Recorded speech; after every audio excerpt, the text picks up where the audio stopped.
Hi viewers, welcome அவர் MBM. இன்னைக்கு வந்து மசாலா அரைத்த மீன் குழம்பு எப்படி செய்யலாம் அப்படிங்கிறத பார்க்கலாம்.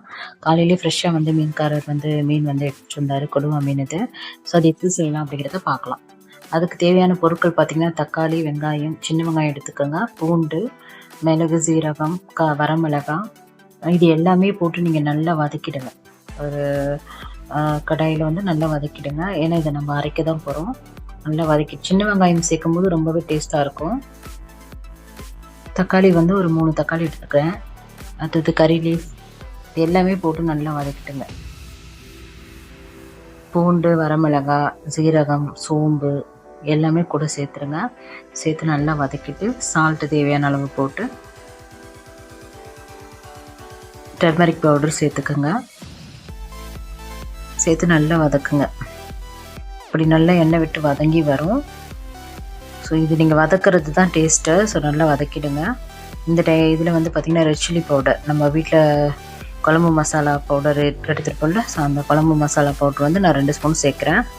அதுக்கு தேவையான தண்ணி, ஏன்னா அந்த பச்சை வாசனை போகணும். ஸோ அதுக்காக தண்ணி வந்து மிக்ஸ் பண்ணுறோம். கொஞ்சமாக ஊற்றினா போதும். நல்லா ஆற வச்சு அரைச்சிடுங்க.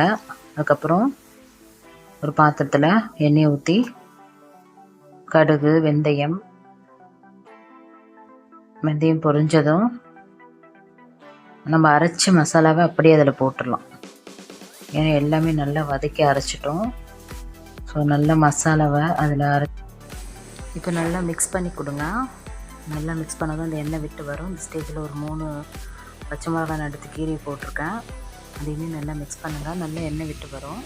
ஏன்னா ஆல்ரெடி நல்லா வதக்கி அரைச்சிருக்கோம். இந்த ஸ்டேஜில் நம்ம என்ன பண்ணலாம், புளி வந்து ஒரு எலுமிச்சை பழம் சைஸ் வந்து புளி வந்து கரைச்சிக்கோங்க. ஏன்னா எப்பயுமே மீன் குழம்புக்கு நமக்கு புளி காரம் தூக்கலாக இருந்தால் தான் சூப்பராக இருக்கும். நல்லா கொதிக்க விடுங்க. இப்போது இந்த ஸ்டேஜில் மாங்காய், நான் வந்து மாங்காய் வந்து ஒரு 2 மாங்காய் எடுத்துருக்கேன். நல்லா பெருசு பெருசாக கட் பண்ணி கீறிட்டு போட்டுக்கோங்க. அதையுமே வந்து நல்லா கிளறி விடுங்க. இந்த மாதிரி கொதித்து நுரைச்சி வரும். அப்போ எண்ணெயுமே திரிஞ்சு வரும். நல்லா கொதித்து பச்சை வாசனைலாம் போனதுக்கப்புறமா நம்ம கழுவி க்ளீன் பண்ணி வச்சுருக்குற அந்த ஃபிஷ்ஷை வந்து நம்ம அதில் போட்டுடலாம்.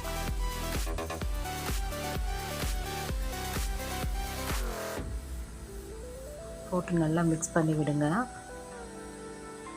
மீடியம் ஃப்ளேமில் வச்சுருங்க. நல்லா கொதிக்கட்டும். இப்போ கொதித்து எண்ணெய் விட்டு வந்திருக்கோம். இப்போது கொத்தமல்லி இலையை போட்டு சர்வ் பண்ணிவிடுங்க. அரைத்து விட்டு மீன் குழம்பு சூப்பராக ரெடி ஆகிடுச்சு.